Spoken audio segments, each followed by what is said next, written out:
Assalamualaikum warahmatullahi wabarakatuh. Salam warahmatullahi wabarakatuh. Selamat pagi, salam, Om Swastiastu, Namo Buddhaya, salam kebajikan, Rahayu. Alhamdulillah, pada hari ini kita bertemu kembali tentu dalam keadaan sehat walafiat ya, dan juga dalam berkah dari Tuhan Yang Maha Esa. Hari ini tentu kita bertemu dalam talk show atau podcast dari Kementerian Agama Republik Indonesia di Kabupaten Polewali Mandar. Dan hari ini ya tentu kita kedatangan tamu yang begitu luar biasa yang baru hari ini beberapa waktu yang lalu ya menjabat sebagai Kepala Biro Sumber Daya Manusia Kementerian Agama Republik Indonesia. Selamat pagi Pak Dokter. Ya, assalamualaikum. Ya, waalaikumsalam. Ini panggilnya Pak Dokter atau Pak Kabiro ini? Ya, bisa Pak Zen. Pak Zen ya. Ya, biasa baik. Orang Kabiro, biasa Pak Zen. Ya, mungkin Pak Kabiro aja Pak Dokter ya. Silakan. Ya, baik. Mana enaknya? Ya, mana enaknya ya. Berarti ini adalah napas baru dari Kementerian Agama bahwa menanggapi tadi mana enaknya ya tentu nanti Kementerian Agama ASN-nya itu akan ya mencari posisi ini dalam pelayanan. Baik, beliau adalah Bapak Dr. Muhammad Zain MAG ya yang baru saja dilantik jadi Kepala Biro Sumber Daya Kementerian Agama Republik Indonesia. Selain itu, ya beliau juga adalah ketua dari KKMSB, ya Ketua Kerukunan Keluarga Mandar Sulawesi Barat. Alhamdulillah, ini kebanggaan kita sebagai orang Polewali Mandar. Ada putra daerah yang bisa berkiprah di pusat dan alhamdulillah hari ini diamanahi sebagai kepala biro yang mengurusi tentu ratusan ribu ya ASN di Kementerian Agama Republik Indonesia yang tersebar dari Sabang sampai Merauke, Pak Kabiro. Ini tentu bukan sesuatu yang sangat mudah. Nah, jadi Pak Kabiro, kalau kita berbicara tentang amanah yang baru ini, apa sih sebenarnya yang menjadi makna filosofis bagi Pak Kabiro ini setelah dilantik itu secara pribadi dan profesional? Saya dilantik sebetulnya sudah beberapa bulan yang lalu, 12 Februari 2026 di jabatan Kepala Biro Sumber Daya Manusia Kementerian Agama RI. Ya. Jadi bagi saya tentu amanah jabatan itu ada amanah yang melekat pada posisi kita. Sebagai ASN ya saya sebetulnya sudah menjabat lama ya, pejabat karir di Kementerian Agama. Saya sudah ya 21 tahun ya, di Kementerian Agama. Jadi bagi saya ya ini adalah mengalir saja dan tentu seperti yang filosofi hidup dari Profesor Munawir Ghazali, mantan Menteri Agama. Kalau kita baca bukunya 70 tahun, Profesor Munawir Ghazali, situ ada filosofi hidup beliau yang memang menjadi filosofi hidup yang menarik bagi saya. Dan beliau pernah mengatakan al-hayatu musayyarah wa laisa mukhayyarah. Kehidupan itu adalah diperjalankan oleh takdir Tuhan Yang Maha Kuasa, sehingga apa yang kita alami tidak selamanya berdasarkan pilihan atau choice kita. Jadi kita bisa merencanakan. Luar biasa. Ya, bisa merencanakan. Ya, tapi hidup itu terkadang lurus-lurus, terkadang ada berkelok-kelok dan terkadang terjal. Ya, jadi kita ya menikmati saja, itu yang pertama.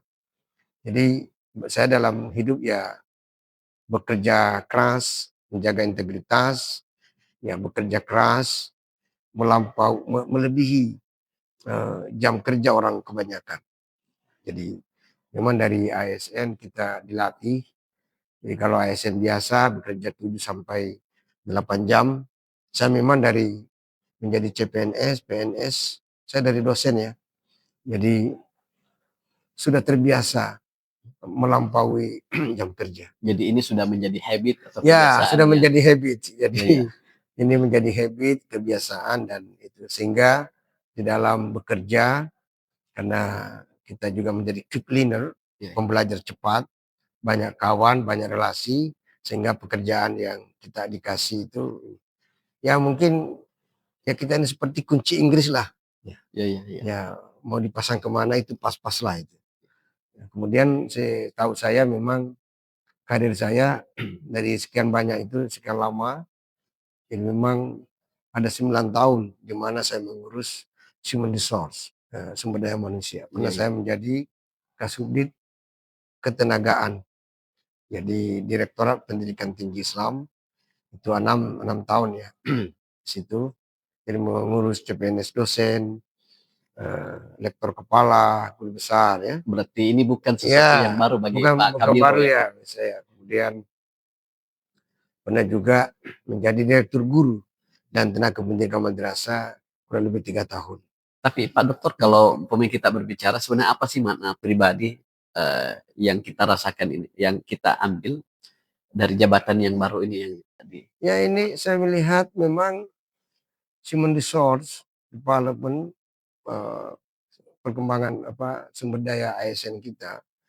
Ini kan bagi saya itu ASN itu adalah aset yang termahal yang dimiliki oleh sebuah organisasi. Ya, ya. Ya, jadi itu sebabnya begitu di jabatan ini ya saya bersyukur inilah kesempatan saya untuk menolong banyak orang Ya. yang saya tahu ada banyak persoalan-persoalan, urusan-urusan kepegawaian yang perlu diakselerasi, perlu diperbaiki, perlu percepatan-percepatan. Jadi umpamanya urusan simpel, kenaikan pangkat pegawai, karir pegawai, ya, pencantuman gelar, ya, itu kan isu-isu umum Ya, yang ya. harus kita akselerasi. Berarti kalau kata kuncinya bahwa secara pribadi Pak Kabiro ya mendapatkan amanah ini ya ingin menjadi penolong Ya, di ya betul. ASN. Saya selalu ucapkan itu. Inilah kesempatan kita menolong orang banyak. Ya, Ya, karena kan ada hadisnya kan Allah fi aunil abdi, maka al abdu fi auni akhihi. Jadi Allah akan Tuhan akan senantiasa memberi pertolongan kepada hambanya sepanjang hamba itu selalu memberi pertolongan kepada siapapun.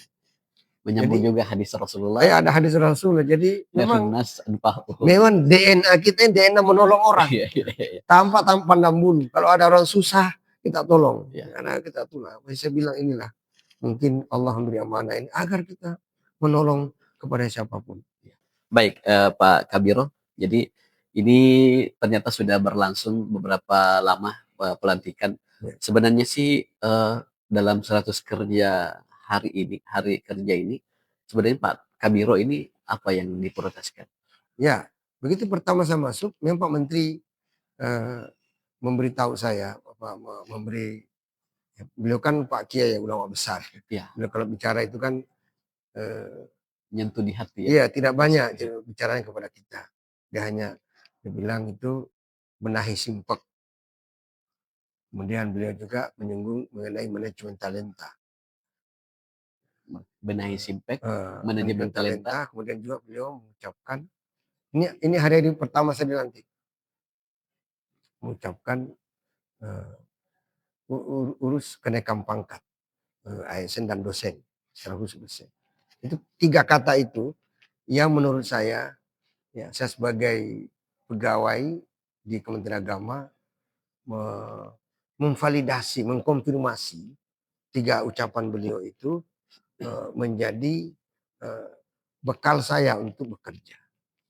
Tentu Pak Menteri ini kan orang yang sudah hampir paripurna dalam karir. Ya, ya. Beliau kan dimulai dari dosen, kemudian beliau guru besar, kemudian rektor, imam besar Masjid Istiqlal, Masjid Negara. Ya, ya.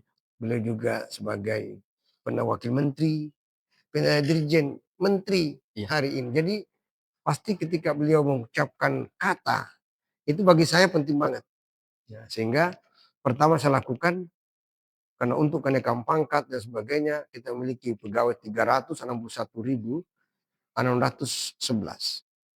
Kita juga memiliki jabatan struktural mulai eselon 1, irjen, dirjen, staf ahli, sampai ke bawah, sampai ke KUA. Ya, ya. Kita memiliki kurang lebih 11.617 Luar jabatan biasa. struktural di luar jabatan fungsional. Nah, ini artinya kita harus bekerja secara digital. Kita online system. Jadi makanya ya saya melanjutkan ya tentu para biro sebelumnya, teman-teman sebelumnya tentu sudah melakukan upaya-upaya kerja-kerja keras. Saya langsung melihat bahwa saya putuskan, oke, kita harus memberi layanan publik. Saya pastikan semua pelayanan publik harus berbasis digital, online system, supaya memudahkan semua orang. Ya. Kemudian yang kedua, kalau online system, orang itu memiliki jejak digital. Jejak digital ya. Jadi kalau ada umpamanya berkas tidak terurus, itu akan bisa dicek. Iya, iya, iya. Nah itu. Bahkan saya sudah tanda tangan tuh, mungkin ada hampir 1 bulan. Saya sudah tanda tangan komitmen bahwa pengurusan kepangkatan apapun itu harus ada akunnya, lewat akun ASN bersangkutan, dan ASN itu pegawai kita bisa mengecek perjalanan dokumennya. Iya, iya, iya. Jadi umpamanya kalau ke Pak Awaludin, dia tahu tuh, wah ini berkas saya sudah Pak Awaludin. Berapa lama di situ? Terus meningkat ke Kemenak umpamanya. Iya, iya, iya. Terus meningkat ke Kakanwil sampai ke Jakarta. Jadi proses ini kita laksanakan, ini lagi kita perbaiki SOP-nya. Iya, iya. Kira-kira di Bapak berapa lama, di Pak Kemenak berapa lama, KTU dan sebagainya dan sebagainya. Sehingga ketika SOP sudah oke, kita ready. Artinya inilah yang selalu disampaikan oleh Pak Menteri Agama, Pak Sekjen, Prof. Kamarudin Amin itu, ini namanya pelaksanaan birokrasi yang akuntabel, transparan itu. Iya, iya, iya. Yang tidak ada kita sembunyikan. Begitu ada bottleneck, ada hambatan, ketahuan itu. Oh iya, ini berkas saya masih di sana mungkin. Ini kan sudah dilakukan Pak Kabiro. Ini kalau mengukur, ini sudah apa saja yang sudah terjadi dan capaiannya iya, sudah iya. sejauh mana, Kabiro? Ya sebetulnya ini adalah tahadus nikmah. Ini bukan pekerjaan saya secara pribadi. Ini pekerjaan semua banyak orang. Ya, tapi gambaran Ya, secara umum. jadi Ya, gini. Dalam kantor itu kan kita membangun sistem. ya, Alhamdulillah 4 atau 5 bulan kita benahi kepegawaian Kementerian Agama, kita sudah melihat buahnya, hasilnya untuk sementara. Ya, alhamdulillah kemarin Kepala BKN Profesor Zudan Arif ya, Prof. Fahrullah, Sudan ya. Kepala Badan Kepegawaian Negara itu sudah memberikan penghargaan kepada Menteri Agama, yaitu penghargaan Adi Manawa Nugraha Pratama. Ya. Ini penghargaan tertinggi bidang manajemen ASN, manajemen karir ASN. Itu artinya kegelisahan banyak pegawai selama ini, itu ternyata sudah bisa ada exit way, ada solusi secara pelan-pelan kita benahi. Ya. Termasuk pencantuman gelar. Jadi untuk mendapatkan penghargaan Adi Manawa Nugraha Pratama itu ada 12 indikator. Ada 12 indikator ya. Salah satunya tadi itu manajemen karier, kemudian tadi Dan Kemenak sudah memenuhi 12 itu. yes. Ya, dan makanya kita juara 1, Pak. Luar biasa. Itu juara 1. Itu ya. Itu pertama. Dalam waktu dekat, nah ini Kemenak juga insya Allah saya kerjasama dengan Kepala Biro Keuangan dan BMN kita. Itu dari 8 kementerian lembaga, satu-satunya yang dipercaya oleh negara untuk menerapkan aplikasi gaji web, itu baru Kementerian Agama. Insya Allah mulai, ini sekarang piloting nih, di 7 atau 8 daerah di Indonesia, di bawah Kementerian Agama, itu gaji kita berbasis web. Artinya, insya Allah per Agustus kalau ada halangan, itu sudah diterapkan secara seluruh ASN Kementerian Agama sudah masuk di situ. Artinya, ke depannya kita tidak akan ada lagi paguminis dalam hal penggajian. Iya. Ini menjadi hantu bagi Biro Perencanaan sebetulnya dan Biro Keuangan. Jadi alhamdulillah ya kerja bersama lintas apa itu Satker juga alhamdulillah kita tentu juga dengan Satker lain kita bekerja sama dengan baik. Kalau terkait masalah yang juga selalu didorong oleh Prof. Sudan, Kepala BKN ini kan ada istilah meritokrasi. Oh iya iya. Nah, seperti apa sih sebenarnya Kabiro itu untuk Ya. mengimplementasikan di Kementerian Agama? Oke. Ini sebetulnya menarik sekali. Jadi begitu saya masuk, saya melihat ada 11.617 jabatan struktural di luar jabatan fungsional. Ya. Itu. Ini adalah kementerian terbesar di seluruh Indonesia. Dan itu vertikal, Pak. Ya. Artinya kewenangan itu di pusat. Nah, bagaimana mengontrol ke bawah? Kita harus membuat sistem. Jadi begitu manajemen talenta diterapkan di BKN, dan itu juga salah satu amanah Menteri Agama ke saya. Ya saya dengan semua tim kita, semua Kakanwil, Kakamena, kita bersama-sama. Alhamdulillah sekarang Pak Sekjen, saya menemani beliau, kita sudah expose di BKN, kantor BKN. Dan saya dengar, insya Allah mudah-mudahan tidak ada halangan, dalam terdekat Kementerian Agama akan diberikan kewenangan untuk melaksanakan, mengimplementasikan manajemen talenta. Apa intinya? Manajemen talenta itu adalah, itu tadi era meritokrasi. Ya. Kita sudah belajar dari berbagai dunia, belahan dunia, seperti Singapura, Amerika, negara-negara maju, atau perusahaan-perusahaan besar, perusahaan-perusahaan maju. Semua perusahaan-perusahaan besar atau negara-negara maju, itu maju karena dia menerapkan sistem meritokrasi, merit system. Apa itu merit system? Merit system adalah sistem promosi jabatan atau karir ASN atau karyawan kita berdasarkan merit yang dia miliki, berdasarkan jasa, kompetensi yang dia miliki. Ini adalah era baru dalam promosi jabatan di Kementerian Agama, di mana orang dipromosikan berdasarkan kompetensi dan tidak berdasarkan koneksi. Ya, koneksi ya benar. Tidak hanya berdasarkan koneksi. Relasi itu penting, Ya, koneksi itu penting karena dengan relasi kita bisa bekerja cepat. Tetapi lagi-lagi kita harus meyakinkan kepada ASN kita bahwa Anda itu dipromosikan di satu jabatan itu karena memang Anda yang punya integritas, Anda punya talenta, full talent, talenta-talenta terbaik. Jadi kita akan menyaksikan dalam waktu dekat, di mana Menteri Agama akan memposisikan orang dalam seluruh jabatan di Kementerian Agama 11.111 itu sesuai dengan merit meritokrasi. Meritokrasi. Jadi tidak ada lagi keraguan-raguan. Orang akan berkata memang dia yang pantas pada jabatan itu. Ada kelayakan ya. Layak. Orang, jangan kita menjadi pejabat memantas-mantaskan diri. Jadi memang kita pantas. Kita tidak akan mendengar lagi ada kalimat, kenapa dia yang dilantik? Iya, betul-betul Nah, Pak jadi Kabiro. cuma ini kan Pak Menteri Agama Prof. Kiai Nasaruddin Umar, kemudian Pak Sekjen Prof. kemudian kami selalu bilang sama saya, itu harus kita melakukan sosialisasi secara masif. Nah, termasuk saya datang ke sini ini.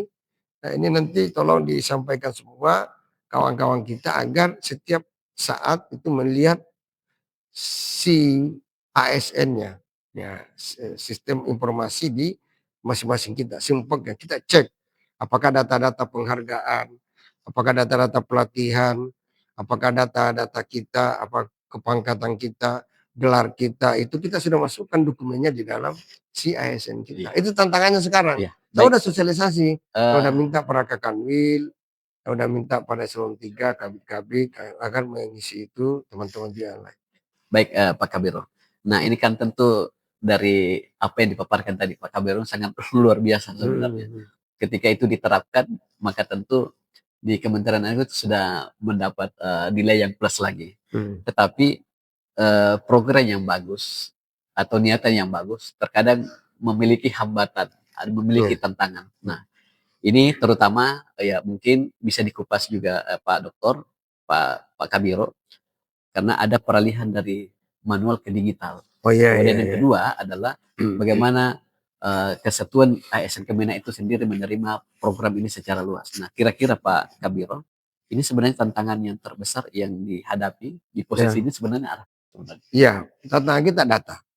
Jadi memang mengubah cara kerja kita dari manual, sistem manual ke digital society tidak mudah. Tetapi ya kita selalu semangat optimis bahwa sekarang ini teknologi informasi selalu memberikan kita peluang yang sangat besar. Hampir semua orang di Indonesia ini itu memiliki HP, Pak. Ya. Semuanya. Tukang sayur juga punya. Siapapun di antara kita pekerja, siapapun di antara kita sepertinya semua punya HP. Tidak ada lagi ASN yang tidak punya HP. Ya. Itu artinya kita ini sudah terkonek dengan dunia internet. Itu yang satu. Dan memang tantangan kita mengupgrade, ya tidak mudah ya.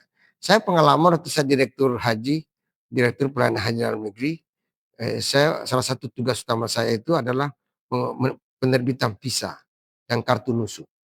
Nah itu saya melihat bagaimana Arab Saudi ya, itu memang mereka sudah konsisten untuk menuju kepada digital society, masyarakat digital. Ya. Nah saya lihat memang kalau kita mau maju ya kita harus itu ASN kita harus mendigital. Dalam bekerja juga begitu. Kita dalam bekerja ya kita harus pelan-pelan mengupgrade keilmuan kita, diri kita, pengetahuan kita, knowledge yang kita miliki untuk pelan-pelan. Kita juga pelan-pelan memanfaatkan jasa artificial intelligence dalam bekerja. Pelan-pelan, tantangannya ini. Itu pertama. Yang kedua, regulasi. Untuk manajemen talenta ini, alhamdulillah Menteri Agama sudah menerbitkan 4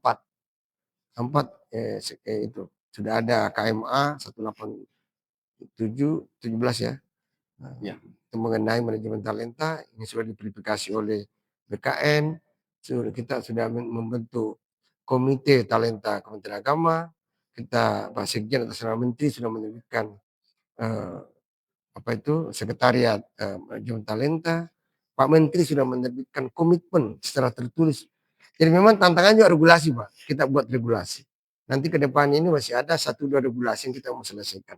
Umpamanya standar kompetensi jabatan-jabatan tertentu. Harus clear di Kementerian Agama. Nah, tentu juga data tadi. Data Berarti itu penting. Berarti di internal adalah bagaimana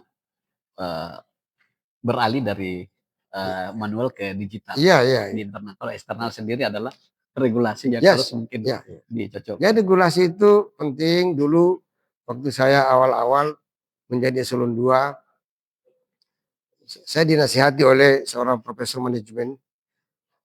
Waktu itu saya ditanya ketika saya mau eselon 2. Dia bilang, kalau Anda duduk dalam jabatan itu, waktu itu saya di Litbang, berapa lama Anda bisa melakukan perubahan? Saya bilang 6 bulan Prof. Luar biasa. Dia bilang, Saudara Zen, menurut teori manajemen, itu kita butuh waktu 2 tahun.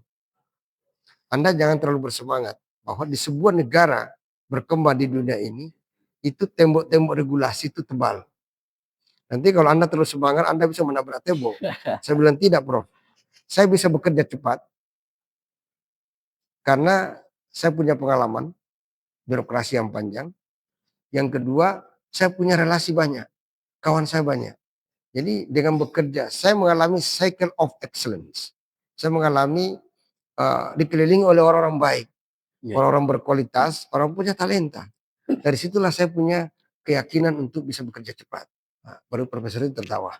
Jadi saya kira sahabat Kemina berbincang dengan Pak Kabiro ini sangat luar biasa ya, banyak hal yang kita dapatkan. Tetapi dari pertanyaan pertama, kedua dan ketiga ini itu tentu ada yang bisa kita tarik ya Pak Kabiro Iji, bahwa dimanapun kita berada, bahwa kita harus senantiasa ya bermanfaat untuk orang lain Ya. dan juga menolong orang lain sama saja dengan menolong diri sendiri. Saya bilang sama teman-teman dekat saya di kantor, saya memang beritahu setiap hari, tolong teman-teman, setiap orang kita tersenyum, ramah, dengan tulus ya. Ya betul-betul usahakan orang begitu masuk di ruangan kita, orang merasa homing, merasa nyaman, merasa rumahnya sendiri. Dan kita usahakan orang yang sudah keluar dari ruangan kita, ruang kerja kita, tersenyum karena sudah diselesaikan, dituntaskan pekerjaannya, kesulitan-kesulitan birokrasi yang dia alami. Intinya adalah kita berusaha everybody happy, setiap orang bahagia, senang, dan itu juga tidak mudah, butuh perjuangan, tapi saya kira mindset itu harus kita tanam bersama-sama. Kita akan praktikkan bersama-sama. Yang kedua dari pertanyaan tadi ya, beliau menyampaikan bahwa relasi itu penting, tetapi yang lebih penting adalah kompetensi kita, ya. Sehingga ya beliau menitik beratkan bahwa silakan membangun relasi, tetapi juga penuhi diri dengan kompetensi agar Ya. kita tidak lagi mengalami kenapa dia ya, pertanyaan kenapa Ya, dia ya, ya, ya, Pak Dokter ya. ya. Nah, yang terakhir adalah beliau punya semangat bahwa ingin menjadikan ya Kementerian Agama ini sebagai kementerian yang memiliki SDM yang unggul, tentu memiliki tantangan yang luar biasa, tetapi beliau punya semangat yang luar biasa. Kalau tadi dikatakan Pak Prof yang di kepegawaian mengatakan bahwa butuh 2 tahun, tetapi beliau punya semangat mudah-mudahan bisa diselesaikan 6 bulan. Nah, ini tidak terasa Pak Kabiro, Ya, ini waktu terus berjalan. ya, ya. Oke. Ini Ya. sampai kita tiba di penghujung. Kira-kira ini sebagai strong komitmen atau closing statement lah terkait posisi Pak Kabiro sekarang ini, Pak Doktor, itu kepada para ASN Kemina apa sih sebenarnya yang mau dititip beratkan? Ya, saya selalu ingat pernyataan Pak Tanri Abeng, seorang top manager di Indonesia. Jadi beliau berpesan bahwa ada 3 syarat menjadi karyawan ataupun apapun posisi kita. Pertama, integritas, kejujuran. Kejujuran itu adalah sesuatu yang mutlak dimiliki oleh semua karyawan dan ASN. Yang kedua, termasuk di integritas itu kedisiplinan dan seterusnya. Yang kedua, kompetensi. Kompetensi itu kecakapan yang kita miliki. Dan ketiga, skillful. Skillful itu keterampilan skill ya yang sederhana itu hanya bisa pegang laptop, Ya, bisa yang berinteraksi, basic ya. ya yang gitu-gitu ya bisa mengerti sedikit artificial intelligence, bisa bikin PowerPoint, yang gitu-gitu sangat standar sebagai ASN. Jadi dan beliau berkata begini, jadi kalau ada orang eh, memiliki integritas sebagai syarat mutlak sebagai karyawan, maka 2 kompetensi berikutnya itu bisa dilatih. Jadi orang jujur, disiplin, tanggung jawab itu dimiliki oleh seorang karyawan. Nah, 2 yang lainnya itu kompetensi dan skillful bisa dilatih. Tetapi meskipun orang itu punya kompetensi tinggi dan skillful yang tinggi, tapi tidak punya integritas, maka 2 kompetensi yang lain itu tidak ada gunanya. Ya, ya, ya. Oleh karena itu, ya ikhlas beramal itu ya menjadi apa, corporate culture, menjadi kultur korporasi kita dalam organisasi. Itu filosofi yang harus ditanam oleh setiap ASN. Baik, Terima kasih. terima kasih Pak Kabiro. Ya, teman-teman sekalian, sahabat Kemina sekalian, kita sudah sampai di penghujung talkshow kita bersama Pak Kepala Biro Sumber Daya Manusia Kementerian Agama. Kami ucapkan banyak terima kasih Ya, atas waktunya Pak ya, Kabiro. Ya, mudah-mudahan ini sebagai spirit dan inspirasi bagi sahabat-sahabat Kemina ya di Kemina Polman dan Sulawesi Barat pada umumnya. Jadi sebagai penutup di kita ini ya di acara kita pada pagi hari ini, yaitu birokrasi yang kuat dan melayani ya selalu dimulai dari satu hal yang fundamental, yakni kualitas sumber daya manusianya. Saya Alodin bersama Pak Dr. Muhammad Sen MAG, Kepala Biro Sumber Daya Manusia Kementerian Agama Republik Indonesia, pamit undur diri. Assalamualaikum warahmatullahi wabarakatuh.